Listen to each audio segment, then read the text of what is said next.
Before we start, please make sure to like, subscribe, and share this video with your friends and family. Also, can you please tell me where and what time you're watching? Thanks. I've been a park ranger at this station for over 30 years. My name's Clancy, and if you're reading this, chances are you're the unlucky soul they've chosen to fill my boots once I retire. Or maybe you're just curious about what it's like to work out here, deep in the middle of nowhere, surrounded by towering trees that have been around longer than anyone alive. Either way, I've got your attention. First, let me introduce myself.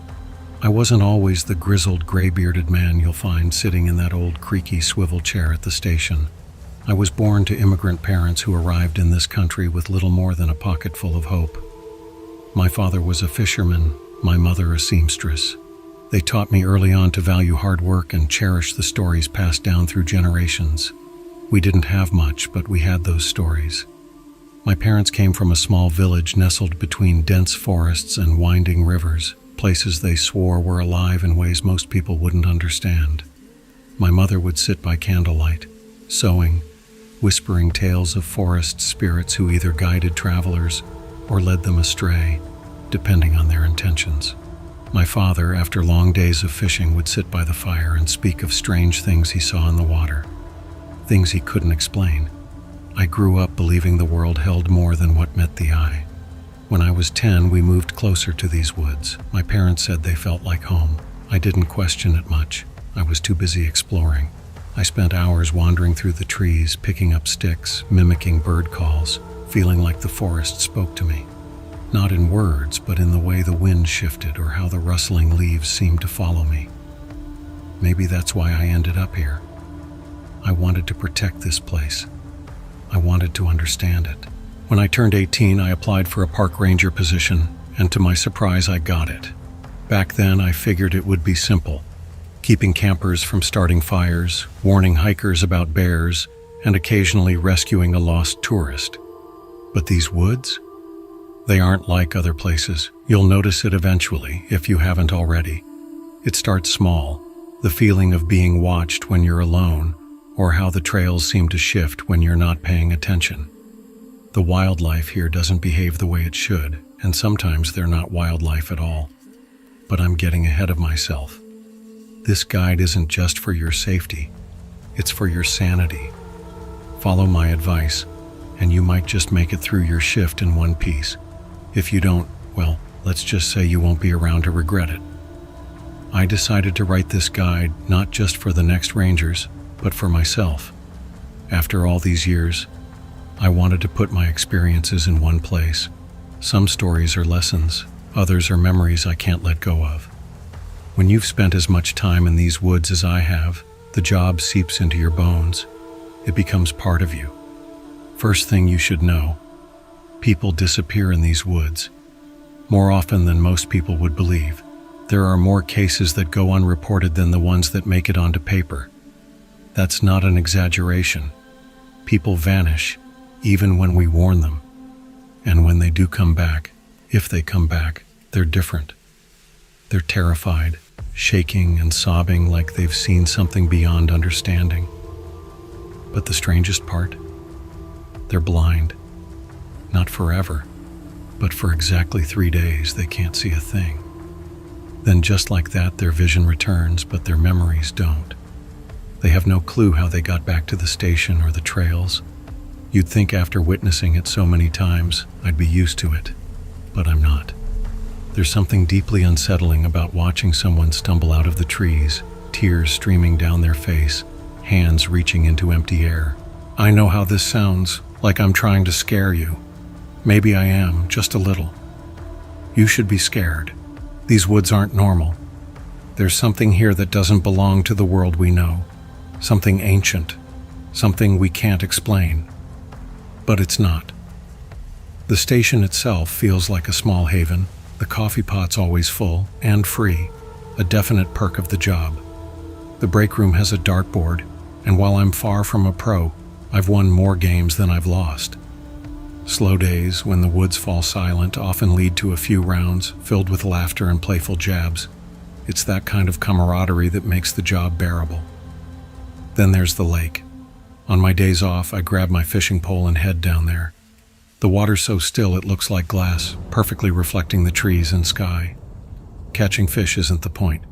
It's the peace of sitting there, the soft lapping of the water, convincing you, if only for a moment, that the world's not so strange. Sometimes my coworkers join and we'll sit for hours, sharing stories and cracking jokes. Moments like those remind me why this job is worth it. But no matter how much I focus on the good, the wood's strangeness always lingers, just out of reach. Paths seem to shift, even when I know them by heart. Trees groan and creak without a hint of wind. I've learned to balance between normalcy and the peculiar nature of this place. It's the only way to endure. For now, I'll just say this. The woods are as enchanting as they are eerie. They'll make you fall in love and haunt you at the same time. If you ever find yourself in my position, take this seriously. Over time, you'll gather your own tales. That's what this job does. It gives you stories that stay with you, for better or worse. There's one other thing about these woods I need to share. Something I can't quite explain, even after all this time. It's about the coins, roughly the size of $1 and a little thicker. They turn up in the strangest places, wedged in rocks, half buried in dirt, or balanced on tree branches as if placed deliberately. Each one bears the words Wonder World LTO, along with an engraving of what appears to be an old amusement park. Here's the strange part. There's no such place as Wonder World in the state. I've checked. The nearest amusement park is 2 hours away, and it's not Wonder World. No one knows where the coins come from. Each person only finds one, never more, never less. And it always feels oddly personal. When you pick one up, because let's face it, most people can't resist, there's this strange pull, like the coin wants you to take it somewhere. That somewhere is the vending machine out back. The machine's been here longer than I have, and I've worked here for years. It's tucked behind the ranger station at the wood's edge, partially hidden under an awning. The Wonder World LTO logo is stamped on its sides, decorated with whimsical park imagery. Faded curling letters at the top read "Try your luck," but the machine itself doesn't inspire trust. It's old and battered, with chipped paint and rusted metal. The lights inside flicker as if they're about to give out, and there are no buttons, just a coin slot and a chute where items drop. The packets inside are blank and unmarked. No labels, no brands, nothing to indicate what they hold. You insert the coin, turn the crank, and wait to see what emerges. Over the years, I've seen a variety of oddities come out of that machine. Once, a brass key appeared. A young man tried it on every lock in the station and his car, but it fit nothing. Another time, a hiker got a guitar pick, even though he didn't play guitar. Other items have included a tea packet, a pair of dice, a toy car, a vintage playing card, and even a concert ticket stub from decades ago. It's not just the items that make the machine unsettling, it's what happens afterward. There are plenty of rumors, stories whispered around the station and nearby towns. Like the girl who got a brass key and ended up landing a full scholarship to her dream university, figuratively, of course. Or the guy who pulled out a ticket stub and was promoted at work the following week. But not every story has a happy ending. I remember a tourist passing through who found a coin and couldn't resist trying his luck. The machine gave him a plain wooden toothpick. A week later, he ended up in the hospital with severe food poisoning. Then there was a film director scouting locations for his next project. He used a coin and got an empty film canister. A month later, he died in a car accident on his way to a set. This machine doesn't just hand out random items. It does something to your life. Sometimes it's a blessing. Other times, it's a curse. I've warned plenty of people to stay away from the coins in the machine. But curiosity? It's a tough thing to fight. Most don't listen. They brush it off, thinking it's just an old vending machine with a few strange quirks, or they laugh, assuming I'm spinning ghost stories for fun. I'm not. I don't mess with the coins. Never have, never will. I've come across a few in my time, of course. You can't work here this long without stumbling upon one. But I always leave them where I find them. They aren't meant for me, and I have no interest in finding out what the machine might have in store for me. Still, I can't stop others from trying their luck. There's always someone who believes they'll be the exception, that they'll walk away with something good instead of something they'll regret. Maybe they will, or maybe they won't. The strangest thing about that machine, it never runs out of items. After all these years, you'd think it would have emptied itself by now. But no matter how many people use it, there's always something inside, waiting, hidden beyond those flickering lights and blank packages. I don't know where the coins come from or who put the machine there. All I know is it's been here longer than I have, and it'll likely still be here long after I'm gone. If you find a coin, my advice is simple. Leave it. Walk away. Don't let your curiosity get the best of you.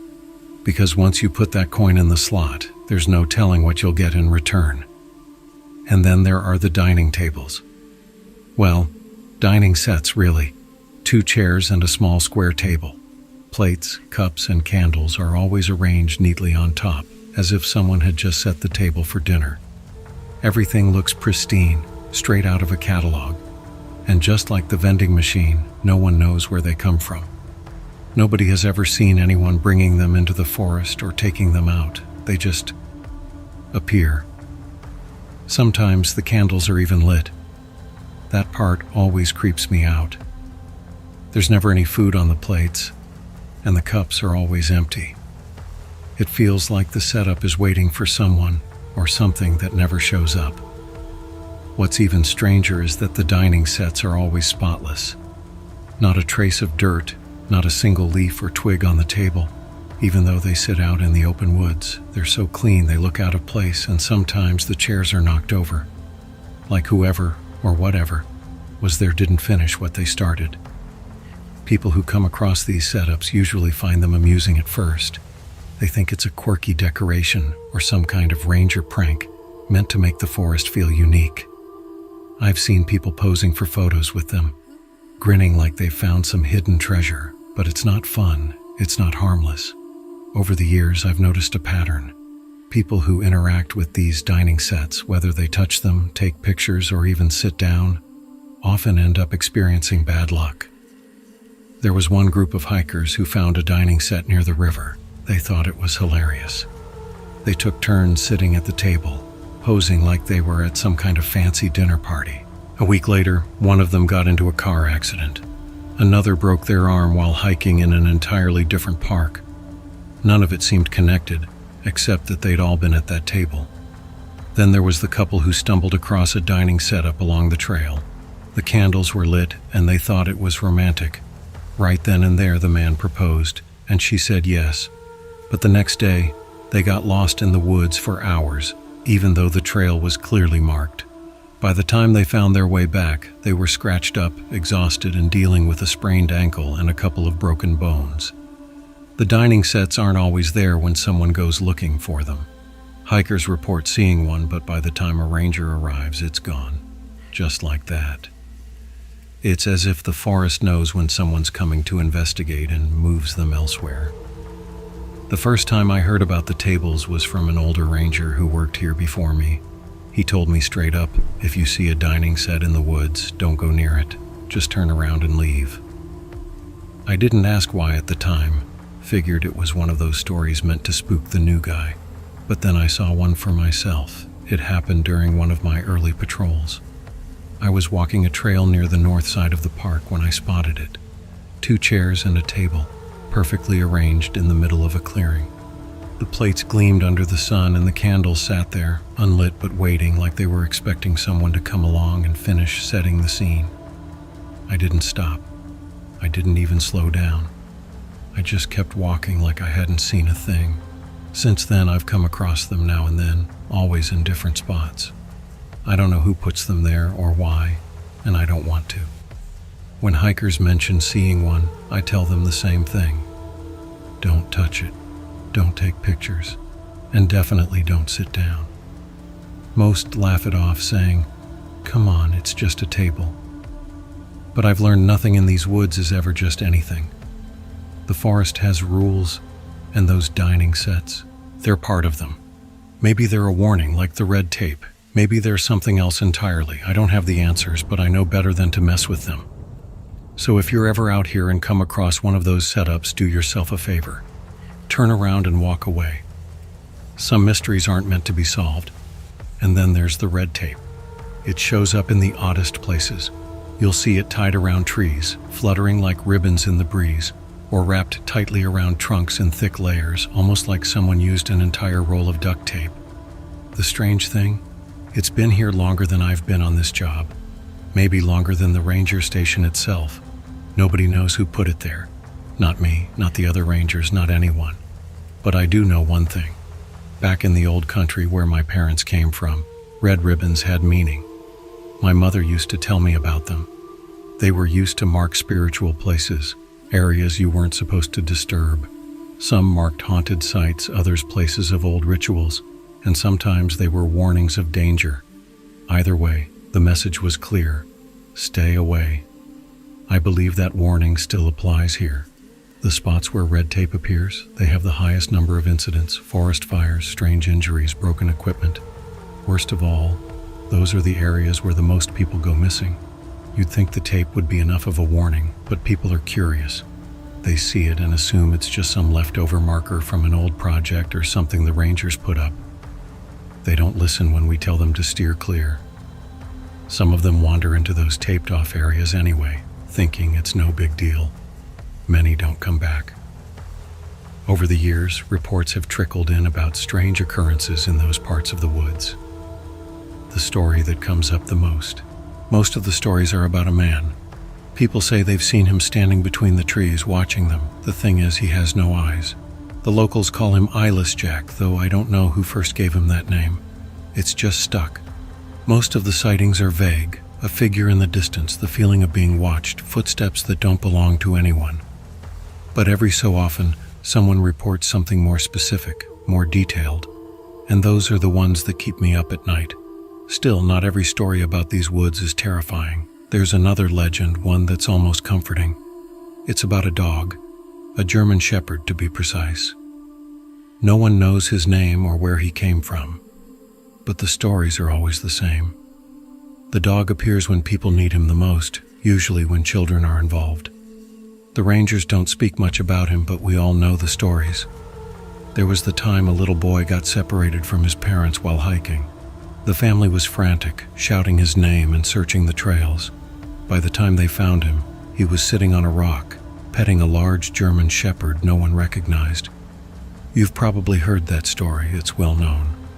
Then there was the girl who wandered off from her campsite at night.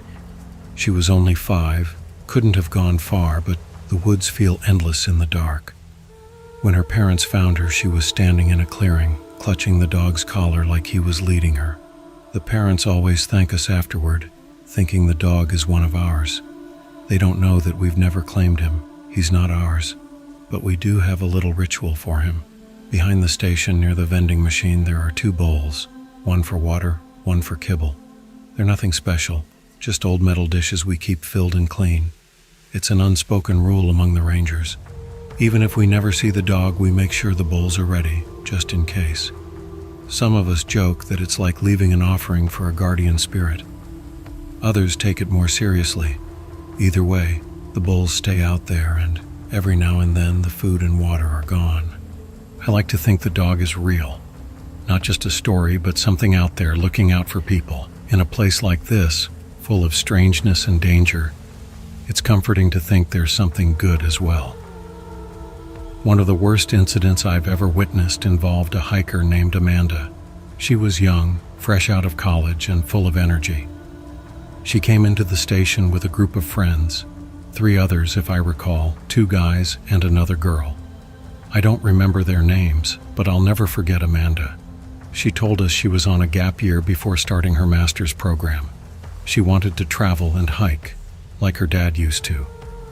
At first, she seemed like your typical adventurous spirit, but the more I spoke to her, the more I realized she wasn't taking this place seriously. Amanda laughed off our warnings. Her friends did too. They acted like the woods were some kind of theme park, and we were just being dramatic. I had a bad feeling about them from the moment they left the station, but over the years, I've learned you can't save everyone. People have to make their own choices. A few days later, I was working an early morning shift.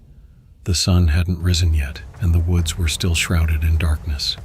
I was sipping my coffee, reviewing the patrol schedule, when the door to the station slammed open. It was Amanda and her friends.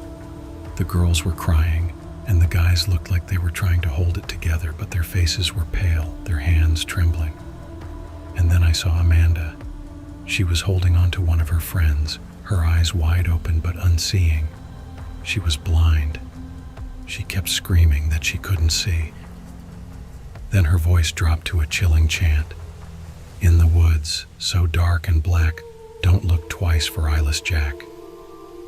She wouldn't stop saying it, over and over, like it was the only thing keeping her grounded. We called for an ambulance and they rushed her to the hospital. I found out later that just like every other case, Amanda's sight returned exactly 3 days later. No more, no less. Before they left, her friends mentioned camping near one of the red-taped sections of the woods. I didn't need to hear any more to understand what probably happened. Amanda had wandered off, ignored the warnings, and saw something she wasn't supposed to see.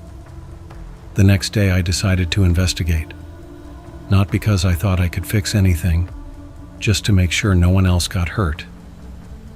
I headed to the area her friends had described, being careful to stay outside the red tape. The section they'd camped near was deep in the forest, far from any marked trails. The trees were thick, their twisted roots crawling across the ground. The air was unnaturally still, and the usual forest sounds, birds, squirrels, leaves rustling, were all but absent. I walked the perimeter of the red tape, scanning for anything out of place. That's when I saw him. A man standing about 50 yards away, just beyond the red tape. He was wearing a red flannel shirt and jeans, his back to me. At first glance, he looked like a lost hiker, but something about the way he stood sent a chill through me. He was too still.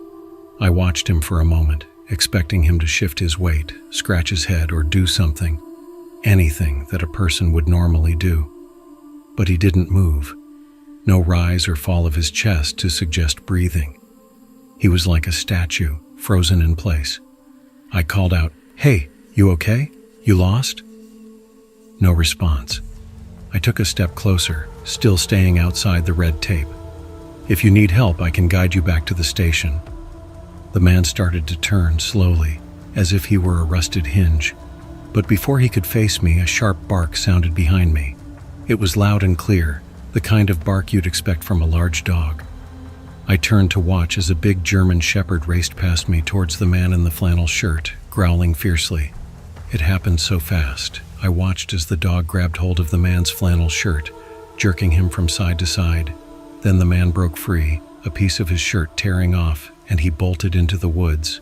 The dog chased after him. It was one of the craziest things I've ever seen. I stood there for a moment, listening to both of them disappear into the forest. Then, for some reason I still can't fully explain, I walked over and picked up the torn red piece of the man's shirt. Something about it didn't feel right to leave out there, like if someone found it, something bad would happen. Afterward, I made my way back to the station and told my colleagues what I'd seen, and they believed me. This job carries a lot of responsibility, but the part that stays with me, the part that keeps me awake at night, is the missing persons board. It hangs in the main hallway of the ranger station, right where anyone walking in can see it. I try to keep it updated. Photos of people who've gone missing in these woods stare back at me every time I walk by. Some are black and white, faded with age, while others are new and bright. A few faces stick with me more than others. There are too many photos on that board. Some belong to people I've met, people I've warned, tried to help. Others are strangers whose stories I've only heard through search parties and reports. The ones who come back don't always have answers. They just come back different, blind for 3 days, scared, and unable to explain what happened to them. I do my best to warn visitors. Every hiker, camper, and tourist who walks through the doors hears the same speech. I tell them about the red tape, how it marks areas they shouldn't enter. I tell them to leave any coins they find alone, and to avoid the vending machine if they see it. I tell them not to sit at any mysterious dining sets, no matter how clean or inviting they look, and I tell them to stay on the trails, no matter what. Most of them don't listen. They laugh, nod politely, or brush me off entirely. To them, these woods are just another place to explore, another notch on their hiking boots. They don't see the danger because they don't believe in it. But belief doesn't change anything. The woods don't care whether you believe in them or not. The coins still lie scattered in the dirt. The vending machine continues to spit out strange items. The dining sets appear clean and perfect in places they shouldn't be. The red tape still warns you to stay away, and eyeless Jack remains out there, watching from the trees. And then there's the dog. These might sound like stories to you. Maybe they are. But stories have a way of teaching us things. Back in the old days, people used stories to warn their children about dangers, to teach them how to survive. My parents' stories about the old country taught me to respect the things I couldn't see and to listen to the signs around me. That's what I'm trying to do with this guide. If you're reading this and you're one of the future rangers here, take my advice seriously. These stories aren't just for entertainment. They're warnings, lessons, and survival tools. Pay attention to the patterns. Watch for the signs. And above all else, respect the woods. I've been doing this job for a long time. Too long, maybe.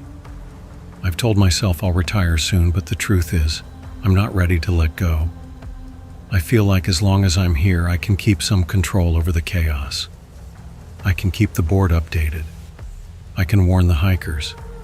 I can keep the bowls filled for the dog.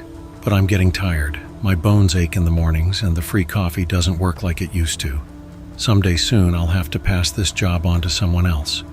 I hope whoever takes my place will read this guide and remember what's important. The woods are strange and dangerous, but they're also beautiful. They deserve respect, and the people who come here deserve to be protected. So, to whoever's reading this, I'll leave you with one last piece of advice. Take the job seriously. Warn the hikers, even if they laugh at you. Your warnings will help. I wish we could protect everyone, but we've done good here. Our ranger team has saved more people than I can count. If a hiker goes missing, call it in immediately and make sure to search in pairs of twos. Never search alone, ever. We've lost too many that way. Missing hikers can be saved, but you have to act quickly, search in pairs, and stay alert. And watch for the coins, the tape, the dining sets, and anything else that doesn't belong. When you see something like that, report it immediately and keep the hikers away. And don't forget to fill the bowls out back. As for me, I'll stick around as long as I can. The rest will be up to you.